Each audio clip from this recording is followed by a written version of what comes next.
Graph of y is equal to 10x, y बराबर 10x का graph. तो यही y is equal to 10x का ग्राफ है। इसमें x का वैल्यू 0 रखेंगे तो tan 0 का वैल्यू 0 होता है, y का भी वैल्यू 0 होगा। तो ये ऑरिजिन हो गया, ये पॉइंट हो गया ग्राफ पर। इसके बाद जैसे जैसे π/2 की ओर बढ़ेंगे, 90 डिग्री की ओर बढ़ेंगे, तो x का वैल्यू जैसे जैसे π/2 की ओर बढ़ेगा y का भी वैल्यू बढ़ता है। अगर 60 डिग्री रखते हैं π/3 तो √3 होता है, और 60 डिग्री और 90 डिग्री के बीच बहुत तेज़ी से वैल्यू बढ़ता है। 90 डिग्री से थोड़ा सा कम लेंगे, π/2 से थोड़ा सा कम लेने पर इसका tan का वैल्यू +∞ के करीब हो जाता है, y का वैल्यू +∞ के करीब होगा। मतलब ये ग्राफ ऊपर चलता जाएगा और कभी भी इस डॉटेड लाइन को टच नहीं करेगा।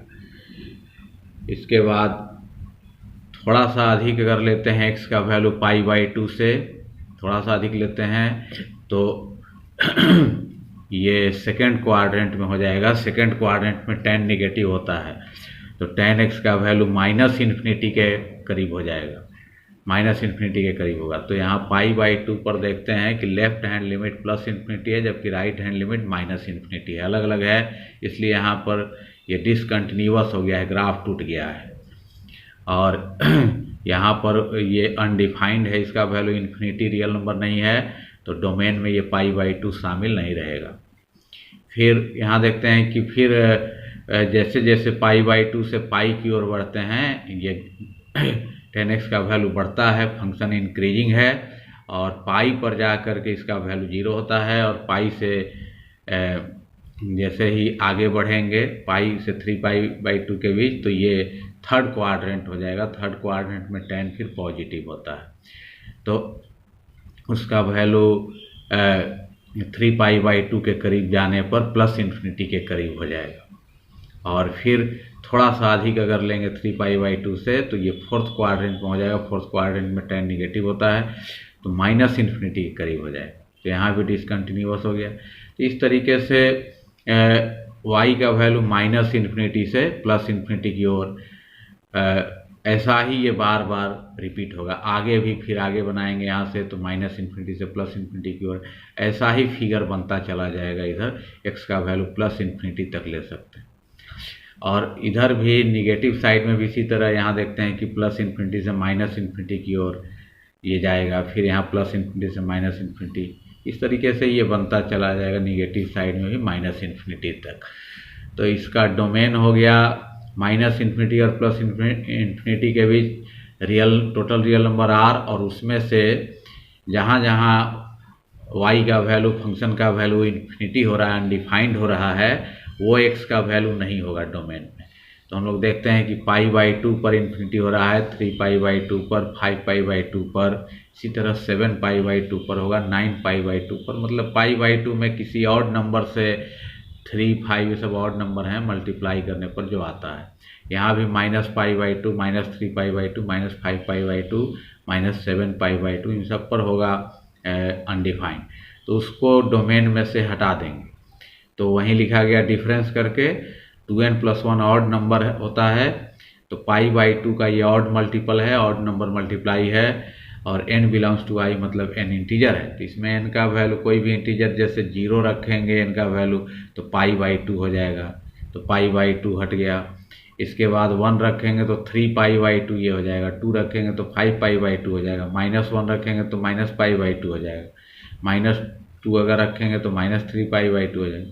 इस तरीके से ये π/2 के जो जितने ऑड मल्टीपल हैं वो डोमेन में शामिल नहीं रहेंगे। और रेंज इसका देखते हैं, रेंज y के वैल्यू का सेट होता है, तो y का वैल्यू हम लोग देख रहे हैं, तो इधर -∞ से लेकर ऊपर +∞ के बीच, तो टोटल रियल नंबर इसमें आ जाएगा। तो रेंज में हो गया r, पूरा रियल नंबर का सेट।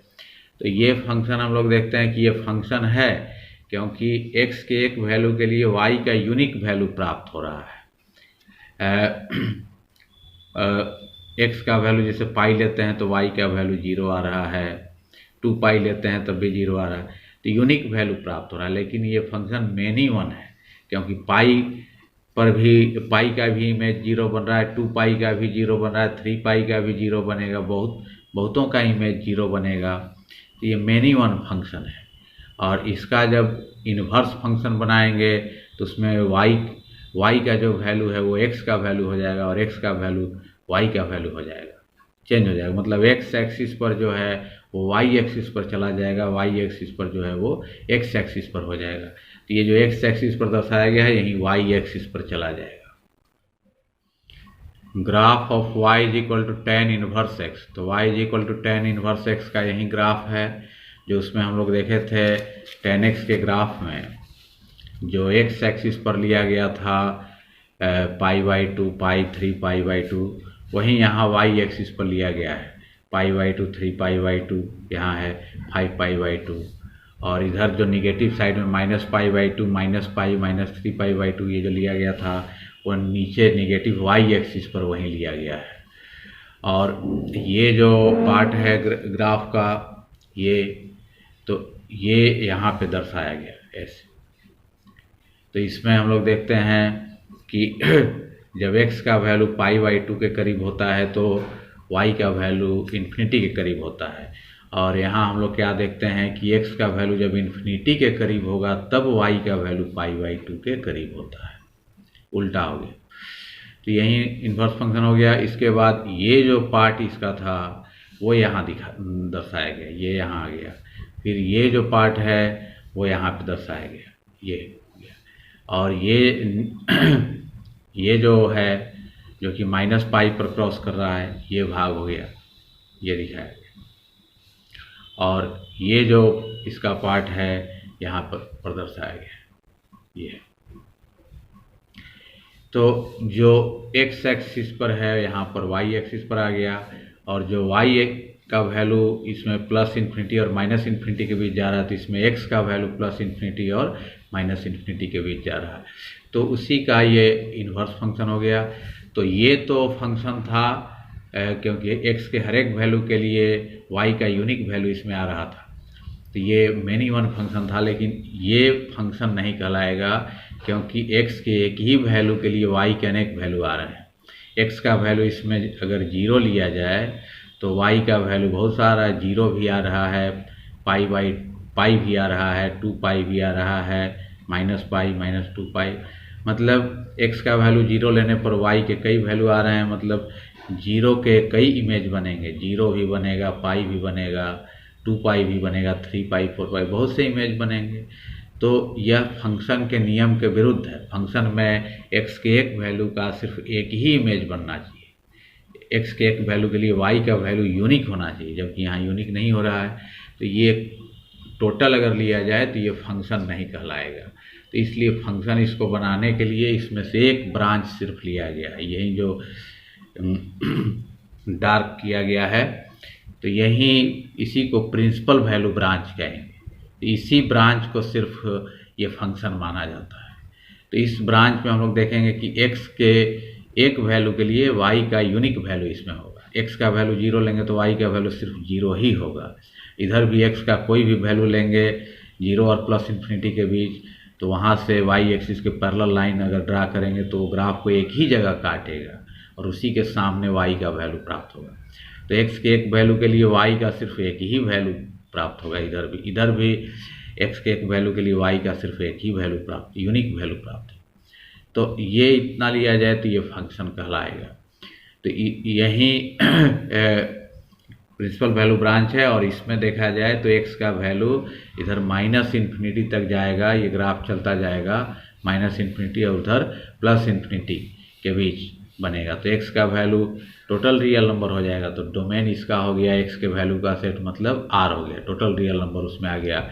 और रेंज देखा जाए तो y के वैल्यू का सेट होता है। तो y का वैल्यू इस प्रिंसिपल वैल्यू ब्रांच में y का वैल्यू -π/2 और π/2 के बीच में है। ये कभी भी इसको टच नहीं करेगा, इस डॉटेड लाइन।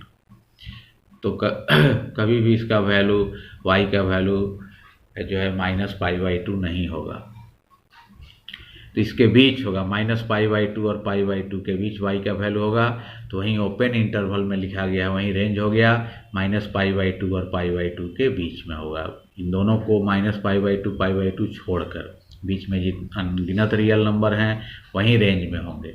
तो इसका जो वैल्यू निकलेगा y का वैल्यू, मतलब tan इनवर्स x का जो वैल्यू निकलेगा वो y के वैल्यू का ही ये सेट है, तो इसी में निकलेगा, इसी सेट में।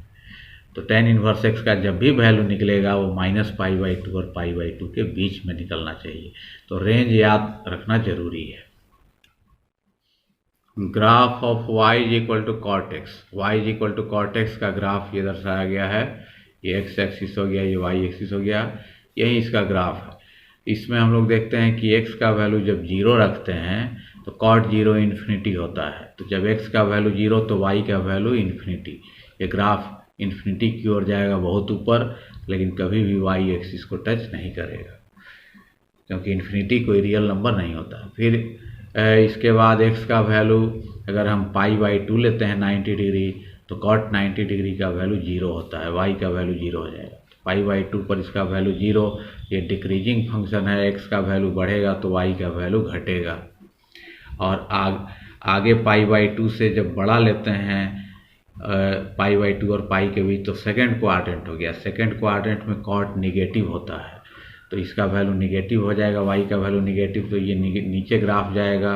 और पाई के करीब जब जाएंगे तो इसका वैल्यू -इन्फिनिटी के करीब हो जाएगा, बहुत नीचे चला जाएगा, लेकिन कभी इसको टच नहीं करेगा डॉटेड लाइन को। और पाई से थोड़ा सा जस्ट बड़ा लेंगे तो वो चला जाएगा थर्ड क्वाड्रेंट में। तो थर्ड क्वाड्रेंट में cot पॉजिटिव होता है, इधर -इन्फिनिटी से सीधा ग्राफ चला जाएगा +इन्फिनिटी की ओर। और फिर आगे जैसे जैसे बढ़ेंगे डिक्रीज करेगा, और 3π/2 पर आकर 270 डिग्री पर फिर इसका वैल्यू 0 होगा। और फिर 3π/2 और 2π के बीच लेंगे, ये फोर्थ क्वाड्रेंट में हो जाएगा। फोर्थ क्वाड्रेंट में फिर tan निगेटिव होता है, तो ग्राफ नीचे जाएगा। और 2π से थोड़ा सा कम लेने पर ये -इन्फिनिटी के करीब होगा। थोड़ा सा अगर अधिक लेते हैं 2π से तो फिर +इन्फिनिटी के करीब होगा। तो फिर +इन्फिनिटी से -इन्फिनिटी की ओर ग्राफ जाएगा। तो ये बार बार अपने फिगर को रिपीट करेगा, अपने वैल्यू को रिपीट करता रहेगा। ये पीरियोडिक फंक्शन है, और ये हम लोग देखते हैं कि पाई के इंटरवल पर रिपीट करता है, इसका पीरियड पाई है। ऐसा ही ग्राफ इधर +इन्फिनिटी तक बनता चला जाएगा, इधर -इन्फिनिटी तक भी बने। जैसा यहाँ फिगर है वैसा ही यहाँ भी +इन्फिनिटी से -इन्फिनिटी, +इन्फिनिटी से -इन्फिनिटी, एक ही जैसा फिगर ये बार बार रिपीट करता जाएगा इधर -इन्फिनिटी। तो x का वैल्यू -इन्फिनिटी और +इन्फिनिटी के बीच ले सकते हैं रियल नंबर। तो डोमेन में हो गया r, x के वैल्यू का सेट r हो गया। और डिफरेंस, तो इसमें x का वो वैल्यू नहीं ले सकते हैं जहाँ की जिसके लिए कि y का वैल्यू इन्फिनिटी हो जाता है, क्योंकि इन्फिनिटी रियल नंबर नहीं है। तो हम लोग देखते हैं कि 0 पर इन्फिनिटी हो रहा है, पाई पर हो रहा है, 2π पर हो रहा है, 3π, 4π, 5π सब पर होगा। इधर -π, -2π, -3π, उसको nπ कह सकते हैं। तो nπ यहाँ पर करली ब्रैकेट में सेट लिखा जाता है। तो nπ यहाँ पर होगा nπ, n belongs to i, मतलब n यहाँ पर जो है वो इंटीजर है। तो n का वैल्यू इंटीजर जैसे 0 रखेंगे तो ये 0 हो जाएगा, 0 पर भी इन्फिनिटी हो रहा है। 1 रखेंगे तो 1π, पाई पर भी हो रहा है। 2 रखेंगे 2π, 3π, 4π सब इसमें आ जाएगा। इंटीजर निगेटिव भी होते हैं, -1 रखेंगे तो -π, -2π, -3π सब इसमें आ जाएगा।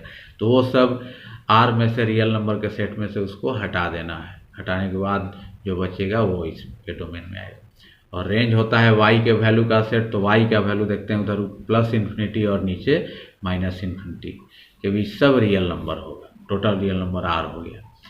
अब ये जो है मैनी वन, ये फंक्शन है और मैनी वन फंक्शन है, क्योंकि हम लोग देखते हैं कि π/2 का भी इमेज इसमें 0 बन रहा है। x का वैल्यू π/2 लेने पर y 0, 3π/2 पर भी 0, 5π/2 पर भी 0, तो बहुतों का इमेज 0 बन रहा है। तो मैनी वन फंक्शन ये है। और इसका जब इनवर्स फंक्शन बनाएंगे तो उल्टा हो जाएगा, y की जगह x हो जाएगा और x की जगह y हो जाएगा। जो y का वैल्यू है वो x का वैल्यू हो जाएगा, जो x का वैल्यू है वो y का वैल्यू है। तो जो x एक्सिस पर है वहीं y एक्सिस पर चला जाएगा, जो y एक्सिस पर है वहीं x एक्सिस पर चला जाएगा। तो graph of y is equal to cot inverse x। Cot inverse x का यही ग्राफ है, यही y डैश हो गया, इधर x एक्सिस हो गया। तो जो कॉट x का ग्राफ यहाँ दिखाया गया था, जो x एक्सिस पर लिया गया था π/2 π3 π/2 x पॉजिटिव एक्सिस पर, वहीं यहाँ y पॉजिटिव एक्सिस पर लिया गया है π/2 π3 π/2 सेम। और जो यहाँ x निगेटिव एक्सिस पर -π/2 -π ये सब था, वो y निगेटिव एक्सिस पर लिया गया है -π/2 -π -3 और इसमें देखते हैं कि y का वैल्यू +∞ और -∞ के बीच था, इसमें x का वैल्यू +∞ और -∞ के बीच ऐसे लिया गया है। तो ये जो इसका पार्ट है इस ग्राफ का, वो यहाँ दर्शाया गया है, ये बन गया। ये जो इसका सेकंड पार्ट है ये यहाँ दर्शाया गया है। ये इसका जो पार्ट है 5π/2 पर क्रॉस कर रहा है, वो देखते हैं कि ये हो गया यहाँ। इसी तरह ये निगेटिव साइड में ये -π/2 पर जो क्रॉस कर रहा है वो ये भाग हो गया, ये दिखाया गया। ये -3π/2 पर जो क्रॉस कर रहा है ये हो गया, और यहाँ -5π/2 पर जो क्रॉस कर रहा है ये हो गया, ये हो गया। तो हम लोग देखते हैं कि वहीं उल्टा हो गया, जो x एक्सिस पर है वहीं y एक्सिस पर हो गया। तो ये टोटल लेने पर ये फंक्शन नहीं बनेगा, क्योंकि इसमें एक ही x के एक वैल्यू के लिए y के अनेक वैल्यू प्राप्त हो रहे हैं। x का वैल्यू अगर 0 लिया जाए तो y का वैल्यू π/2 भी है, और यहाँ हम लोग देखते हैं कि 3π/2 भी है, 5π/2 भी है। तो x का वैल्यू 0 लेने पर y के बहुत से वैल्यू हैं, मतलब 0 के कई इमेज बनेंगे। तो फंक्शन के नियम के विरुद्ध है, x के एक वैल्यू का एक ही इमेज बनना चाहिए। तो टोटल लेने पर ये फंक्शन नहीं बनेगा। तो इसका एक ब्रांच सिर्फ ये लिया गया है फंक्शन बनाने के लिए, इसी को प्रिंसिपल वैल्यू ब्रांच कहेंगे। ये डार्क किया हुआ है, तो यही फंक्शन है। अब इसमें देखा जाए तो x के एक वैल्यू के लिए y का सिर्फ एक ही वैल्यू प्राप्त होगा, यूनिक वैल्यू। कहीं से भी y एक्सिस के पैरेलल लाइन ड्रा करेंगे तो इस पार्ट को एक ही जगह पर इंटरसेक्ट करेगा, काटेगा। तो x के एक वैल्यू के लिए y का सिर्फ एक ही वैल्यू प्राप्त होगा। तो ये फंक्शन है, और इसमें डोमेन हम लोग देखते हैं कि इधर x का वैल्यू -∞ तक जाएगा, उधर +∞ के बीच टोटल रियल नंबर हो जाएगा। तो डोमेन R हो गया। और रेंज इसमें देखा जाए y का वैल्यू यहाँ पर 0 और पाई के बीच में होगा। कभी भी x एक्सिस को टच नहीं करेगा, तो y का वैल्यू कभी 0 नहीं होगा, नहीं इस डॉटेड लाइन को टच करेगा, इसके बीच में होगा। 0 और पाई के बीच इसका रेंज होगा। इसका जो भी वैल्यू निकलेगा y का इसी के बीच में, y मतलब कॉट इनवर्स x का जो भी वैल्यू होगा वो 0 और पाई के बीच में होता है। तो ये याद रखना होगा इसका रेंज।